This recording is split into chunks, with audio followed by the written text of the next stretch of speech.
Okay, hello everyone, and welcome to another Project Truth Homeshow video. I am here in sunny Dundee. You can see it's very sunny. I'm Becky, for those that don't know, and I'll let the other guys introduce themselves. My name's Sean. I'm coming to you pre-recorded from Paisley, where it is cloudy and overcast, so that about sums up Paisley most of the time. Hi, I'm Hannah, and I'm coming to you from South Lanarkshire, where it is cloudy and a little bit of rain. Oh, good weather, Colin. So yeah, we're tackling sort of the difficult questions through a series of videos. So us guys are going to be looking at the question of poverty, sort of social justice.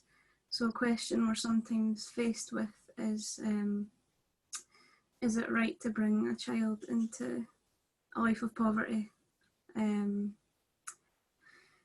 So Sean, I'll start with you. Is that a question you've kind of faced, and how have you dealt with it? Yeah, I think it's one that I've faced quite a lot when doing Project Truth. Quite a lot of people come up and say, oh, but what about all these kids that are born into foster homes? You know, would they not have been better to have been aborted? And a lot of people kind of think that that's a kind of fair enough opinion, but I always think it's a really sad opinion to have, because whenever we say things like that, there's an inherent judgment that the life of any individual that is born into an orphanage or the foster care system or poverty in general is going to have an unhappy, unfulfilling and sad life. And I think that judgment is unwarranted, and people deserve the same chances in life that we have had. There have been plenty of people throughout history who have been born into the most dire of circumstances, and went on to have incredible, fantastic lives, very fulfilled lives. And the opposite is true of people who were, some people would describe some children as being, wanted and planned, things like this. And children born into those circumstances have not went on to have fantastic lives. So really, we shouldn't be in that really, the seat of judgment to say, oh, this life is worth living, this life is not worth living. I think, we need to value all life and give everyone kind of those same chances. Everyone has a gift that they are able to bring to the world by their life, and by denying some people that right, we really deny, of course, we deny immediately the life of that individual, but we deny the world from being able to know that person and to discover that gift. So I think it's a sad thing. And I often, when I'm faced with that question, I often think to ask the person themselves that's asking, do you know anyone who was adopted or has been through the foster system or was born into like a lot of poverty, and would you say that person should have been aborted? I think no. I think most people, when they think of the people they know, they realise, oh yeah, they're people too.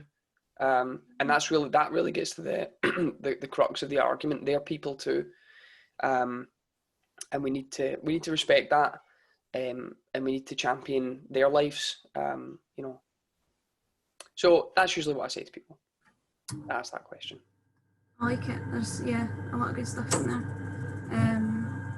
I think that point that you made the last there about asking the question of what does that say about those that are born already, about their lives, just because of their circumstances? It doesn't make them any less valuable. Mm-hmm. And I think most people would agree with you on that. Hannah, what about you? What's your kind of take on it? Yeah, well, it sort of jumps off that last point that Sean was saying, when they realise someone that they know who's been adopted or just in poverty, like they don't think that person is better off dead. And I think that's like the main point is because they see that person as a human being. And I often find when this question gets asked to me, like when I'm in a discussion on the street, it's because they don't think that the fetus is a human being. They just think it's a clump of cells. And I also think because of that, they think they can stop the suffering before they see this fetus become a human being.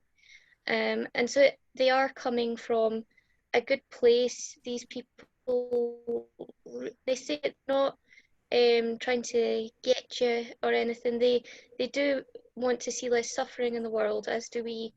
And if they think it's not a human being, then it's sort of like an easier option for them to reduce the suffering in the world. And I often find when I speak to people that when they bring up this question, they themselves have either been through some sort of poverty or foster care system, or they know someone.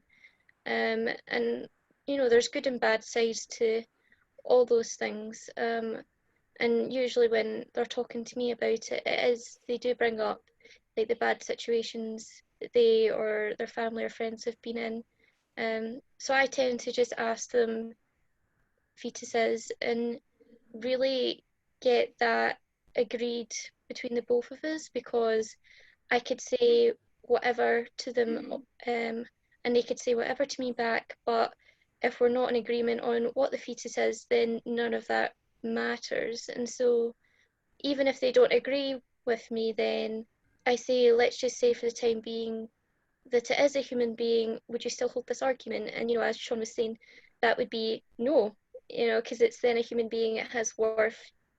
And again, they don't really think that we should just be killing people that are in the foster care system, that are in poverty, because again, they have the right to determine their own lives, and everybody's got value.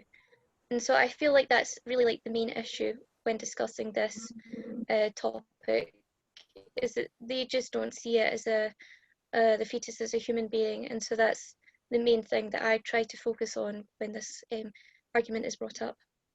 Yeah, I agree massively with the last bit, Hannah.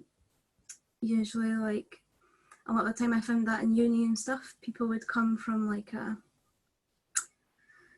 if you're talking about like social justice and stuff, there's kind of the issue of pro-choice, pro-life sometimes tends to come up, and there's kind of an assumption there that pro-choice is the like pro-equality and pro-human rights and stuff like that.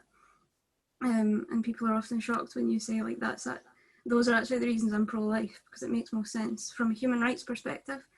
Depends who you're speaking to, but if you just you ask people, should everyone have equal right to life? So, and they'll usually agree yes.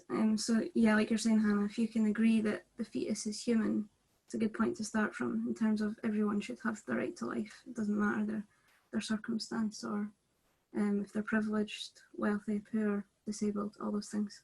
And just from the poverty side of things as well, something I kind of sometimes speak about is the fact that, you know, abortion doesn't solve the problem of poverty.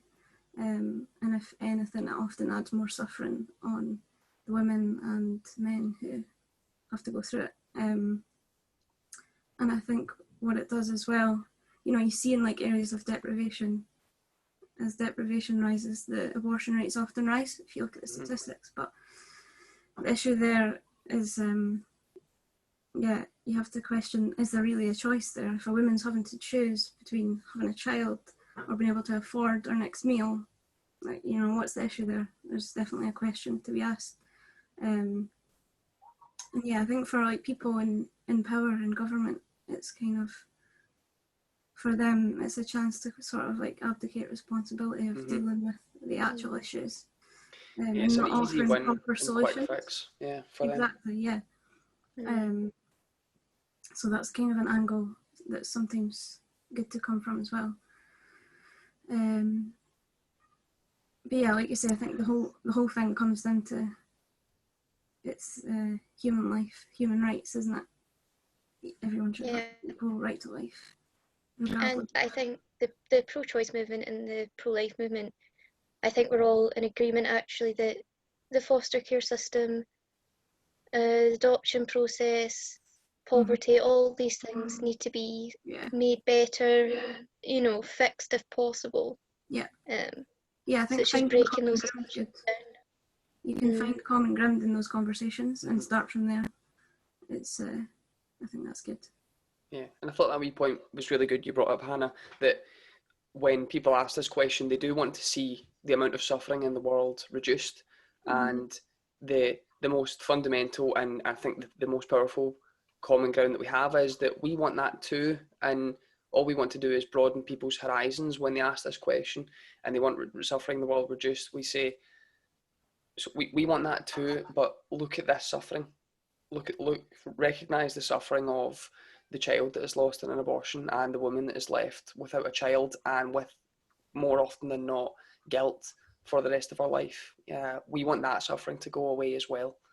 And that suffering is, as many people that we've worked with can tell you, that suffering is a lot. So. Yeah, and I think like a lot of people who are pro-choice, they don't actually realise the amount of women who do suffer after abortions, mainly because they're not told about it. And women don't often speak out about these things as well, just to everybody. Like, it's usually counselling. And so I think making people aware of that might also help when we're speaking about the idea of suffering in the world. Cool. Yeah. Thanks, guys. Anything else you want to add there? No. I think that's all from Usually, obviously, the conversations on the street will go can go a lot more in depth. That's just kind of skimming the surface, but it's an idea of sort of issues you're dealing with or how you might tackle it. But as well. Yeah. Thanks for watching, and see you soon. Like and subscribe. Hit the bell. Bye. See you later. Bye.